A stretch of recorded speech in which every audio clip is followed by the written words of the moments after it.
برطانوی بینک اسرائیلی سہولت کار۔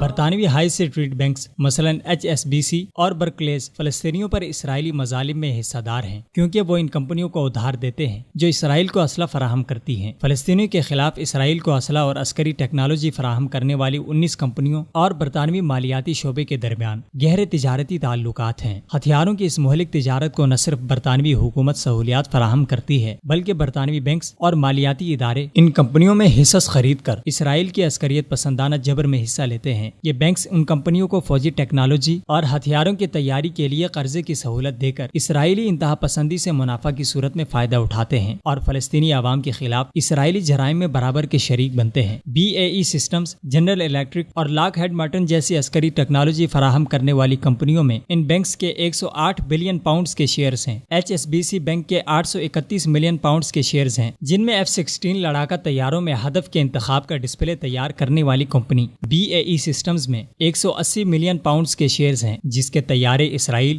2014 میں غزہ پر حملے میں استعمال کر چکا ہے۔ اسرائیل کو آپاجی ہیلی کاپٹر اور ہیل فائر میزائل بنا کر دینے والی کمپنی بوئنگ میں HSBC کے 102 ملین پاؤنڈز کے شیئرز ہیں۔ برطانوی ہائی اسٹریٹس بینک کی کیٹرپلر کمپنی میں نمایاں سرمایہ کاری ہے، جو اسرائیل کو فلسطینیوں کے گھر گرانے کے لیے خاص طرح کے بلڈوزر بنا کر دیتی ہے۔ اس کے ساتھ ریتھین کمپنی بھی ہے، جس کے بنائے بنکر بسٹر بم اسرائیل نے غزہ پر 2014 میں حملے میں استعمال کیے، جبکہ HSBC نے 2010 میں شائع کردہ اپنے اخلاقی ہدایت نامے میں درج کر رکھا ہے کہ HSBC کلسٹر بم یا بارودی سرنگیں بنانے والی کمپنیوں میں سرمایہ کاری نہیں کرتی، البتہ ان گاہکوں کو مالیاتی خدمات مہیا کرتی ہے جو دوسرے کاروبار کے علاوہ ہتھیاروں کی خرید یا تیاری کا کام کرتی ہیں۔ منافقت کی اس سے بڑی مثال اور کیا ہوگی کہ یہی بینکس آسان شرائط پر انہی کمپنیوں کو قرضے بھی فراہم کرتے ہیں۔ Barclays bank aerospace company, Lockheed Martin اور ناتھرپ گریمن نامی کمپنیوں کو 4.1 بلین پاؤنڈز مالیت کے لون دے چکا ہے۔ لاک ہیڈ مارٹن اس وقت اسرائیل کو 50 عدد F-35 جیٹس دینے کی تیاری کر رہی ہے، جبکہ ناتھرپ گریمن اسرائیل کو 3 عدد VSAR میزائل شپس بنا کر دے چکا ہے، جس کے ذریعے اسرائیل نے غزہ کے ساحل کی نگرانی کر کے غزہ کے باشندوں کو بری کے علاوہ بحری اطراف سے بھی محصور کر رکھا ہے۔ 2017 میں بلفور معاہدے کے 100 سال مکمل ہو گئے ہیں، جس کی روح سے برطانیہ نے فلسطینی سرزمین پر ایک یہودی ریاست کے قیام کی حمایت کی تھی، اور آج فلسطین پر اس ناجائز قبضے اور محاصرے کے تباہ کن اثرات ہیں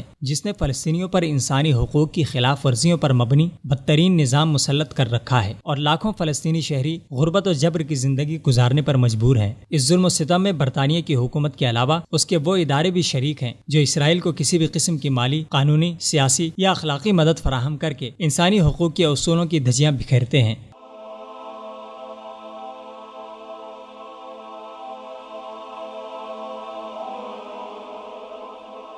ایمان